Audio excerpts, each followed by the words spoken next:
Hello, everyone. Welcome back to another edition of the Benchmark Sports Podcast. I'm Raffi, joined by Davian. Davian, NFL trade deadline has passed, so it's time to break that down. We'll be getting into some Do of the it. bigger trades that happened on trade deadline day, some of the bigger deals that happened in the prior week, some of which we've already talked about, a la Devontae Adams and Amari Cooper being traded to the respective teams of the Jets and the Bills.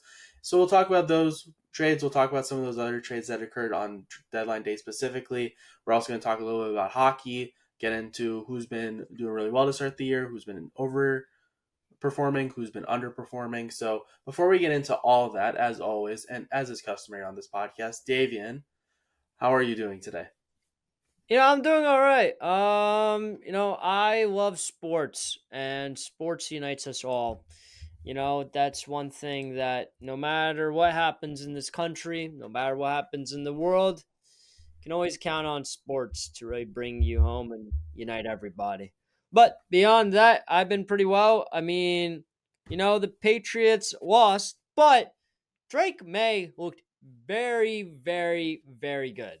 Some say he might be the next Tom Brady, except he can actually run. No shade on Tom Brady, love Tom Brady, but this guy got wheels, and I was pretty impressed with what I saw. Rafi, how you been? But can Drake May catch the ball, Davian? That's the big Yeah, question. I We've see. He seen Tom can't do Brady; his that. hands are a little bit of a question. It was Yeah, mentioned at the combine, and we saw it clearly in numerous moments. Tom Brady couldn't catch the ball, and personally, sure. if I'm looking at the Yeah. future, go to the NFL. You'd have to imagine a quarterback can catch the ball as well. So we'll see what I happens. mean, honestly, he might need to catch the ball, given the way some of his receivers play. Like, he might need a cat run in, We'll like just throw and throw it catch the all the way ball. up and then just exactly. Honestly, yeah, he But might need I to do that. He might need to do that. absolutely. But I'm doing well. Blackhawks have won back-to-back games, which is amazing. They're back up to 5-7-1.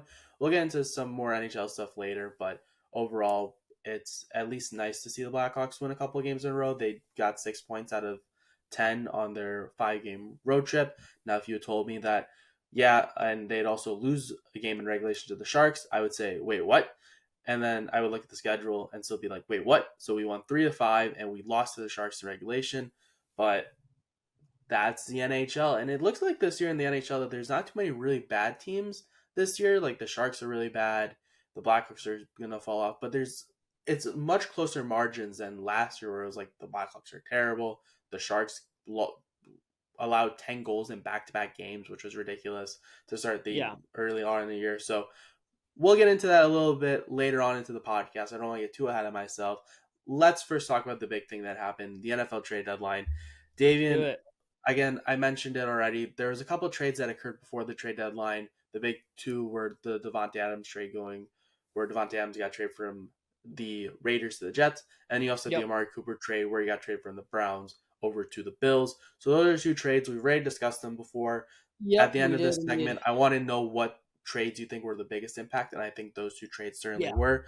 But what was your big takeaway? Because my big takeaway personally was the Commanders are all in this year. They have an Yep. amazing pass defense already, arguably a top 10 defense this year. And to pick up Marshawn Lattimore, although he is 31, he is getting older, he is getting paid a decent amount of money. The Commanders are saying, you know what, we're rewarding our team for how they've been performing.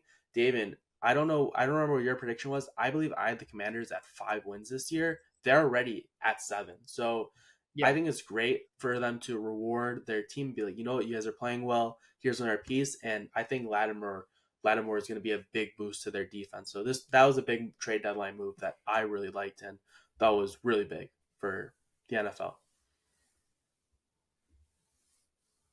Yeah, I think that was a huge trade. It really puts the Commanders as not only, like, look, they are a contender at 7-2, but this really puts them in the when they go into the playoffs to really be strong contenders.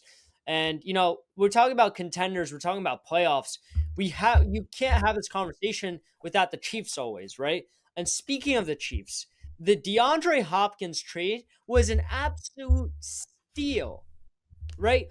Hopkins started off slow when he got into the Chiefs, 2 weeks ago, but he's slowly been able to pick it up. Last game, we saw him catch 2 touchdowns and play absolutely phenomenal, like prime time DeAndre Hopkins. He is going to be a Hall of Famer. There's no doubt about that. And he finally has a good QB throwing to him, and you're clearly seeing that he can be extremely effective. And the fact is that the Chiefs only gave up a conditional fifth rounder for him. And we'll get into the Jonathan Mingo trade, but getting Hopkins for a fifth rounder, if I told you this 3 years ago, you would think I was stupid, and you would think I'm on some sort of drugs. Because honestly, there's no world where this happens except for this one, where Hopkins isn't doing well with the Titans. He's getting injured, and they're trying to move on, and so he finally gets onto the Chiefs, and he's balling out. That's a huge trade. And you're asking me, what trades really. I know you said you wanted to cover that at the end of the segment, but I need to say this now. I think this is one of the most impactful trades in this entire NFL trade deadline. Yeah, 100%. And I think two things can be true. As I like to say, I don't think DeAndre Hopkins was gonna be as big I don't think he's gonna be as good as he was this past weekend where he scored 2 touchdowns, went completely off. I don't No, think this is no, like of course not. DeAndre Hopkins is back, guys. Like his prime, he's back, he's back. I don't Yeah, think he's I that might have good. I think it's overreacted. Yeah, foolish to have those types of ambitions about DeAndre Hopkins. He's not that guy, unfortunately, anymore. He's, as you mentioned, he's been dealing with injuries. He's getting up there in age. I want to say he's like 32 years old at this point, which is ridiculous. But to say like, oh yeah, he's past his prime, he's 32 years old. But yeah. anyways, but I also don't think he's the same guy that we saw in the Titans where it felt like they were kind of wasting his potential or whatever juice he had left. So it's great to see him get moved to a contender. Dave and I agree with you. I think this is a great move for the Chiefs, who already lost Rashee Rice to an ACL injury and also to Patrick Mahomes taking him out, which it was just absolutely ridiculous. So the Chiefs load up on offense. Another team that I was a bit surprised by, and they do have a winning record, but I still didn't really expect them to really buy too much.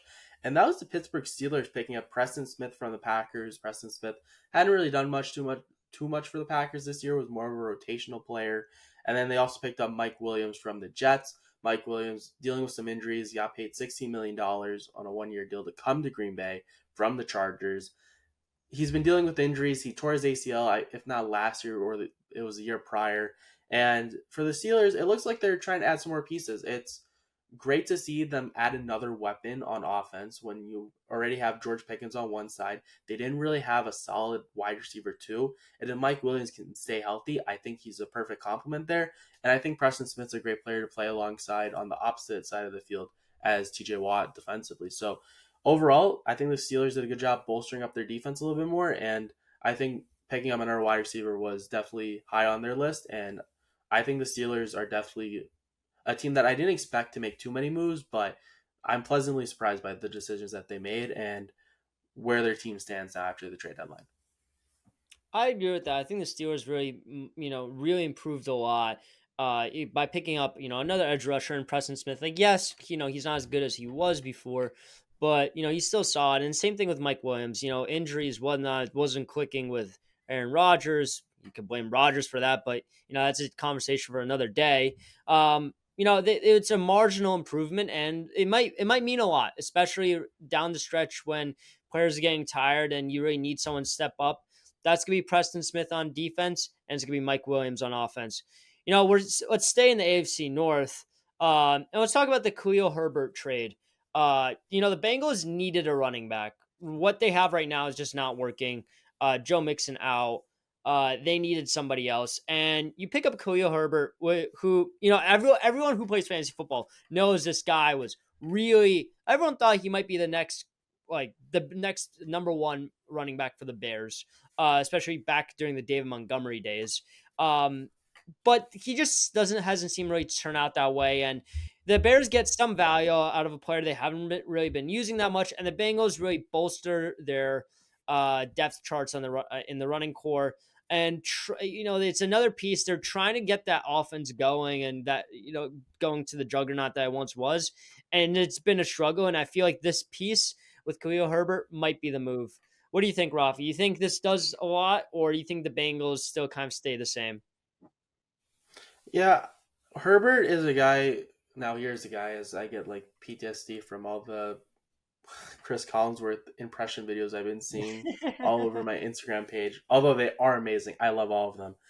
True that. Anywho, Khalil Herbert, as you mentioned, still pretty young, had some potential for the Bears, kind of fell his way down the depth chart, especially with DeAndre Swift, the way he's been playing, and Roshan Johnson being now like the new young guy on the block, the new kid on the block in the running back room. So the Bears didn't really need Khalil Herbert. He hadn't really played much this year. So they finally move him. They move him to the Bengals. And you're right, Davian. Joe Mixon out. Obviously, they let him go to the Texans this past offseason in a trade. Then they had Chase Brown and Zach Moss, who they brought in from Buffalo in free agency. And Chase Brown was really, really solid in a couple of games last year. He showed some Yeah, flashes. I had him on my fantasy team, so I'm so pretty. did I. I know So Chase did Brown everyone else. quite well at this point. I know Chase Brown too.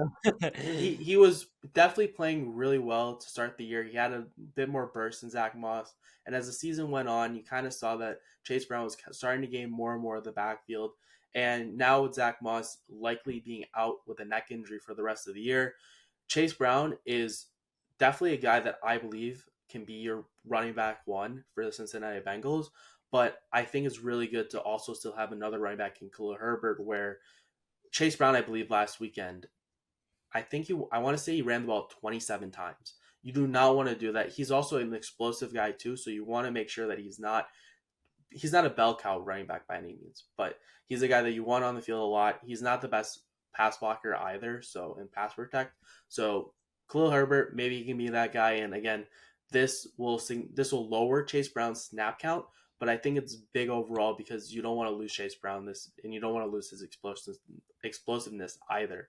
And unfortunately, I had to trade Chase Brown in fantasy, traded him for James Conner because week 12 bye, and I had Kamara and Bijan Robinson. I was not trading either of those two guys. Those guys have been doing absolutely great for me.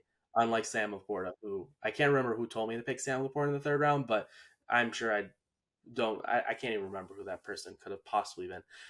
Moving on. Sorry to call you out there, Davian. Moving on, Zadarius Smith, speaking of the Lions, gets traded from Cleveland to Detroit. Another great move by the Lions. Obviously, use Aiden Hutchinson for the rest of the year. You're not going to find a replacement for him on the market. Jeffrey Simmons was a guy that was potentially going to get moved, but reports were that the Titans were kind of hearing people out, but decided, we're just going to hold on to him. So I think Zadarius Smith entering trade deadline day, him alongside Preston Smith, I kind of like Zadarius Smith a little bit more, but the Lions get a big pickup on edge, so I think that was a big addition. And then Cam Robinson going from the Jaguars to the Vikings. Christian Darrisaw out for the year for Minnesota, so they pick up a new offensive lineman. Cam Robinson, not an elite offensive lineman by any means. He's more of like an average to a little below average, but I'm sure he's better than whoever was potentially going to be subbed in as well. David, I want to hear your thoughts on the Josh Uche trade going from the Patriots to the Chiefs because I don't know much about him. I want to say he went to the University of Michigan. That just sounds right in my mind. But can you tell me a little bit about him? Tell the viewers and what you thought of this trade. Yeah, I mean, look, Josh Uche is an absolute amazing player, and everyone thought he's going to be the next Matthew Judon really for the team, and he played really well this season. The issue is that it's his contract year, and it's just a Patriot way. We don't keep players in their contract year if we don't think we're going to be able to re-sign them for cheap. Meanwhile, the Chiefs, they really needed an extra piece on defense. I mean, how can you can never go wrong with adding more pieces on defense. And for a sixth rounder, getting Josh Uche is a huge pickup for the Chiefs, and they're hoping to probably re-sign him at the end of the year. And don't forget, the Chiefs are just, look, they're going for it all again this year. You pick up Josh Uche, you pick up DeAndre Hopkins. You clearly see this is a team trying to go for that Lombardi Trophy again. And so, I think it's a good trade for the Chiefs. I think it was a solid trade for the Patriots. At the end of the day, you get some value back out of something you almost wouldn't get any value back. And speaking of value and speaking of value, let's talk about this Vikings trade for Cam Akers. I think this is a very big trade for the Vikings because they needed something in the backfield, right? Sam Darnold's been, he's been good, but he hasn't been as great as he was. And getting another running back there is huge for the Vikings. And yeah, I think it's just absolutely huge for the Vikings. 100%. And Cam Akers, another guy similar to Khalil Herbert, who had some potential, but kind of fell out of line with. And here we see Cam Akers kind of fall out of line with the Rams. He was projected to be a big focal point of that offense. I believe it was last year. That didn't happen, and now you have Kyron Williams, who has really been the true RB1 bell cow running back that the Rams have been looking for since Todd Gurley, unfortunately, just had his whole Achilles and he had tendonitis and all that stuff, which just completely derailed his entire career, which was really disappointing because people remember prime Todd Gurley, even though it was a really short time period. And I think for the Vikings rather too. Oh my gosh, I just made so many enemies. I almost called the Vikings the Packers. I think for the Vikings, Aaron Jones is certainly your RB1. I don't think you have any concerns about that. But I'm also just looking at past years. Aaron Jones tends to always miss like a game or two. He normally has hamstring issues in the past. He gets dinged up a lot.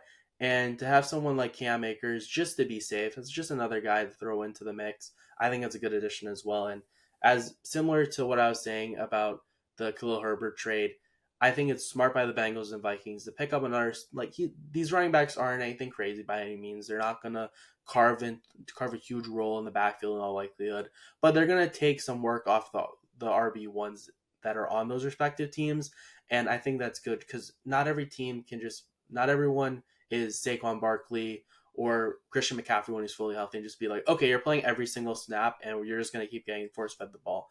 Not every running back's like that. Even the Falcons, for example, have a 2 RB system where you have Bijan Robinson getting a lot of the work, but you have Tyler Algier, who's been a 1,000 yard rusher before, as that other running back who can be subbed in. I know that's frustrating for a lot of Bijan fantasy owners, but for the Falcons in general and for people in general, you want Bijan to play the entire season. You don't want to risk him getting overworked or getting injured by any chance. And having Tyler Algier, although it can be really upsetting when he steals a 1 yard touchdown for Bijan Robinson in your fantasy matchup.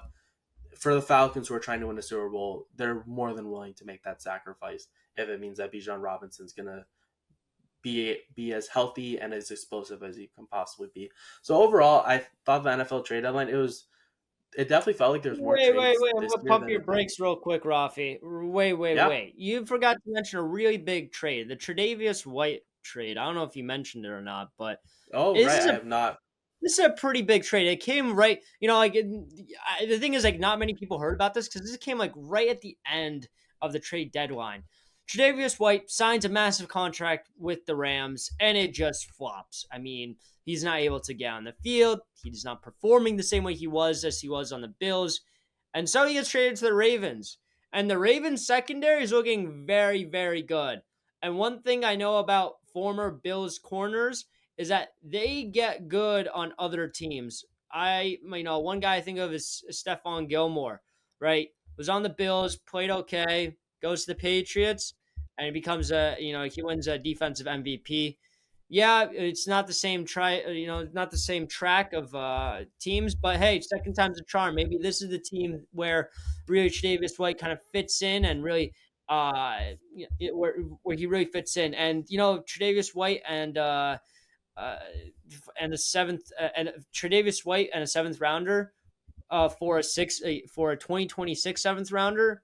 I don't see how you don't take that trade. So, Yeah, great trade for both teams. Rams really clear up their cap space. Ravens get another piece for their defense.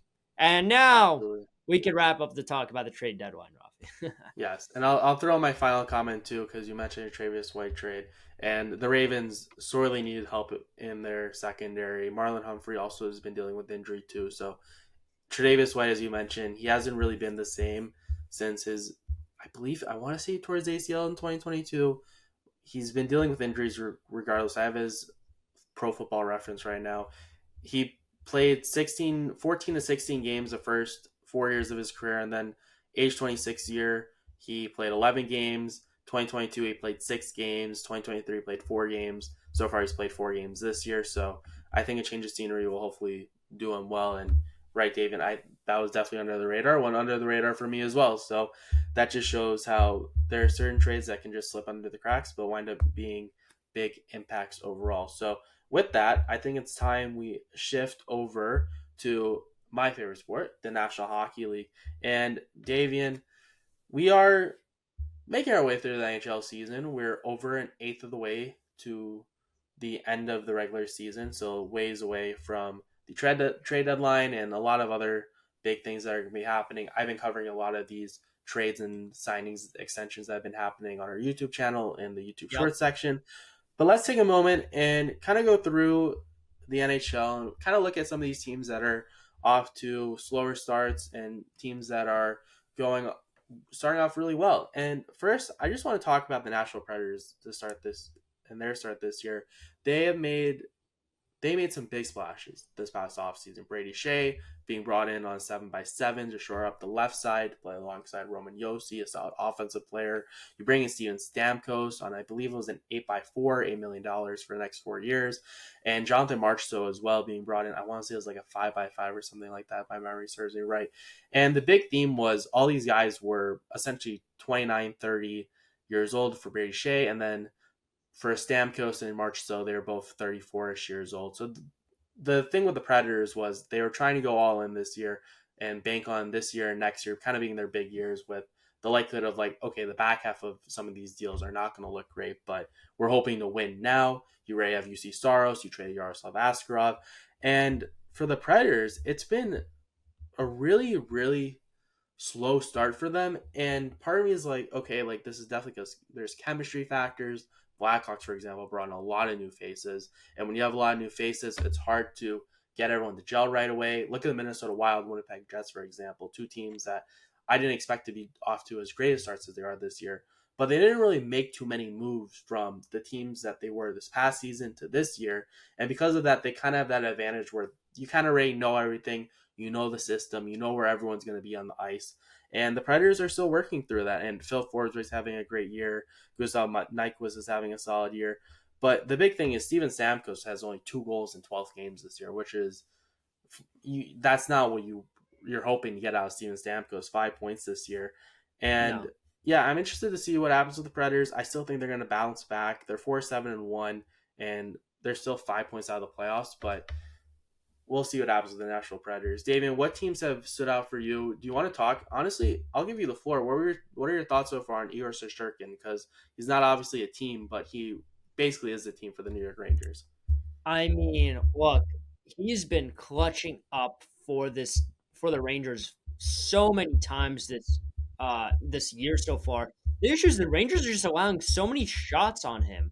I just don't you don't really see any other goalie really getting that many shots fired upon them. And like, look, maybe it's they're playing some good teams with good offenses. They have, you can look at the scores of their games; they're ridiculously high. Some of them, and that clearly is a reference and props to the offenses of their opposing teams. But I think also they still need to be very careful with, how with their defense and really just stopping these shots. Like, don't get me wrong, the Rangers defense is great. I mean, when you're putting Rempe into the AHL, we could talk about Rempe all we want. I mean, Rempe is just not that great of a player, but when you're able to just not have him on your starting squad, it means a lot. It means that, like, look, you're like there's a lot of depth to the team, and I mean, the biggest surprise is Lafreniere is still on fire.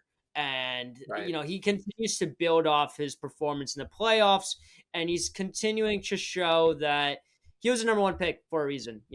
And I think it's huge, and will be interesting to see if he gets onto Team Canada for for the Four Nations face off. But most of all, it's just great to see this young core really stepping up when there's others that just really aren't. You want to talk about other big surprises. I think I want to talk about the Winnipeg Jets, really. I mean, this team is off to a perfect, or they were off to a perfect start. Going 7-0 at one point, and this team is just all around was just their points per game rate.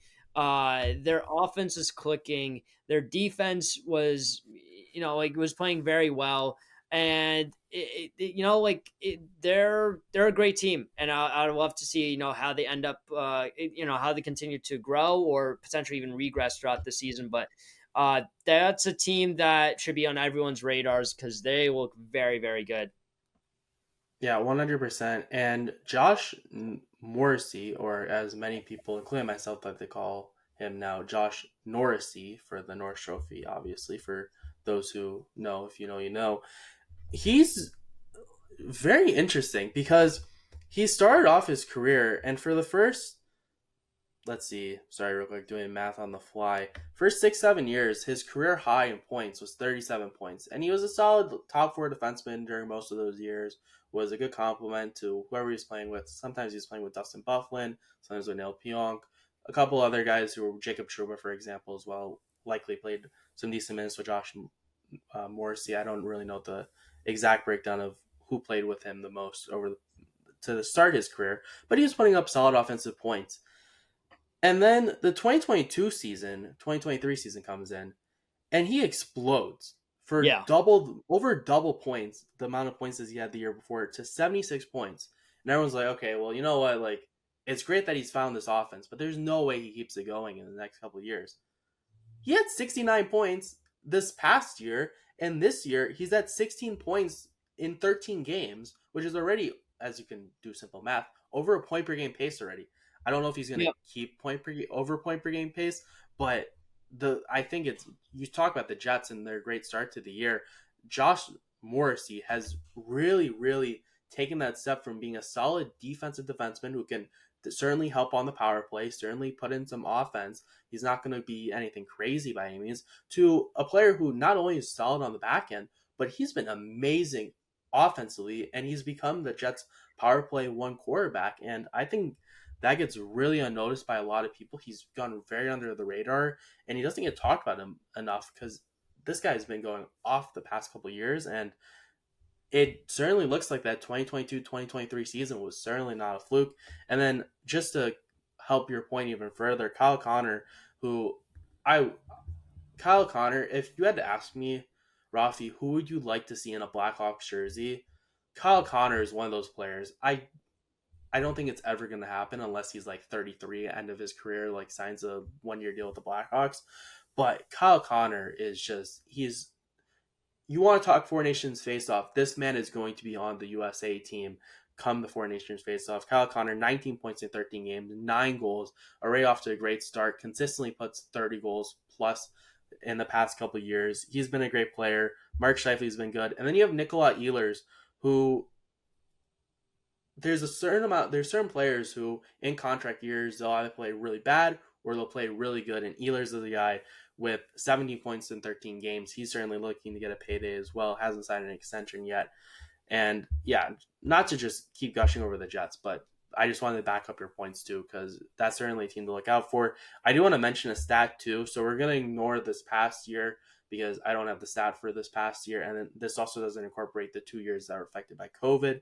But of the 240 teams that find themselves in a playoff spot on U.S. Thanksgiving since the 05-06 season, 184 have gone on to make the postseason the following spring. So that's 77% of teams that were in the playoffs on U.S. Thanksgiving make the playoffs come spring. So for a lot of these teams to get off to really good starts right now, you bank those points, which is really going to be big, where you can afford going on this little bit of a skid where you lose 5 games. Meanwhile, some other teams like Nashville, for example, as I mentioned previously, they started off the season quite poorly. Now they have some ground to make up, so that's something a little concerning. Another team, too, that I want to talk about that's been concerning, the Colorado Avalanche this year. And you'd be wondering, why are the Avalanche below 500? And I would just point Yep. to Alexander Georgiev has been brutal to start the year. There's a reason why people call him Alex Forgiev, because he keeps allowing 4+ goals a game. And they've just been just destroyed by injuries this year. Still no Landeskog, still no Nichushkin to start the year. Miles Wood's been injured. Ross Colton's been injured with an upper body injury. Jonathan Drouin's been injured with an injury. And this team's just been completely ravaged by injuries. And it's just led to this really bad start for the team. Yeah. I think you really covered that pretty well. I think that there are some other teams that we need to speak about. I want to talk about the Flyers a bit. Matevi. Oh, how do I pronounce this guy's name, Rafi? Matvey Michkov. Matvey Michkov Michkov. has Yeah. arrived. I mean, this guy's playing phenomenal hockey. If I'm a Flyers fan, I mean, like, look, the team's not doing well, but I see it as the same way as a Patriots fan, which it should be watching, like, Patriots games. It's, yeah, we're not good, but the future looks bright. And Rafi, I think a lot about this being a Blackhawks fan, especially last year watching Connor Bedard, where they would lose game after game, Rafi, but you seem to not even care about the games. You just really were focusing on Connor and his progression, and it's starting to really show. It's his progression is really continuing, and it's starting to really show this year. And um, you know, I think that's great to see. As a Yeah, hockey fan, to see the youth growing. yeah, and you like it was definitely not expected for him to even be playing in the NHL for at least another year or two. So the fact that he Yeah, came in already is massive for the Flyers. And once again, he's already, as you said, paying dividends. Some other teams, looking at around at the playoffs, at the teams in the playoffs right now, I don't really see too many teams that are quite shocking. I will say, just yeah, from a player perspective, something that I found very interesting when I was scrolling Instagram earlier today, and that was Elias Pettersson has 5 points in 11 games to start the year. Elias Pettersson got a big payday this past year. I want to yeah, say he's getting paid $11.6 million. That sounds about right. Somewhere around yeah, Panarin, maybe it was $12 million. Regardless, got his big payday in March of last year. Was playing decent down the stretch, played well in the playoffs, but he's one of those guys that you need to see more of from if you're the yeah. Vancouver Canucks. If you want the Canucks to be a contender this year, I have I faith mean, that you he's going to really turn do. around because Yeah, he's shown the type of player that he can be. So that was something pretty surprising. And a team that's really surprised me, the Washington Capitals are they made a bunch of big splashes, big swings. Pierre-Luc yeah, Dubois they picked up in from the LA Kings for Darcy Kemper, which was a bad contract, and it looks like that swap, which was one bad contract for another bad contract, both teams have benefited. Both players have had good turnarounds, which you yeah. love to It's see. sometimes all you need is a different change of And scenery. yeah, Mangiapane was not good with the Flames last year. Now on the Capitals, he's been solid. 4 points in 11 games, not great, but still producing somewhat. And then Jacob Chikrin, by all accounts, has been solid and a solid top four Agreed. just for the Capitals. And I mean, Dylan Strome, 17 points in 11 games. Yeah, The Blackhawks tried to trade him the year that they let him walk. A lot of people are like, how could the Blackhawks have let him walk, etc., this, that. One, Jeremy Colleton, head coach, dingus. Second off, yep, they tried trading him. No one wanted him. And at the end of the yeah, day, it worked out because you know what? If the difference of having no Dylan Strome was part of the reason why the Blackhawks got Connor Bedard. So if the Blackhawks had yep. Dylan Strome, they probably would have gained a couple more points, and thus they would have lost Connor Bedard. So I'll take Connor Bedard over Dylan Strome anytime, although that might be a hot take. But the main thing I wanted to get to, Alex Ovechkin, was he washed? Everyone was like, okay, like he's He's done. done. He's That's out what the they were count. saying. Like it's over. 7 goals to start the year in 11 games. He's finally back. I have faith that Yeah, he's gonna. He still needs, I think, like 35 goals or something like that to pass Wayne Gretzky. something like that. And if Yeah, he can keep this going, he will beat that by the end of the year, which would just be absolutely remarkable by all means. And definitely. Yeah, that's going to be a really fun race to watch down the stretch because a lot of people were like, okay, he might not get it this year, but he'll probably get it next year in all likelihood.